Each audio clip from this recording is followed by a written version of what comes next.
People are satisfied, but not necessarily motivated.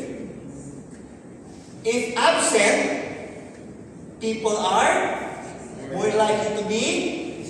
Ibig sabihin, pag mababa ang sweldo talaga, talagang nakaganyan yung tao. Kasi hygiene siya. Maghahanap talaga yun. Hindi talaga niya bibigay yung best niya. Guess nyo? Maghahanap dito sa sunod. May maganda akong offer, maganda akong iwanan ko talaga ito.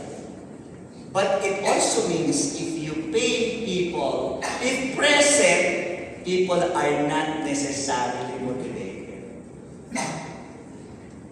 If good salary is present, people are not dissatisfied, sakto lang, but they are not necessarily motivated.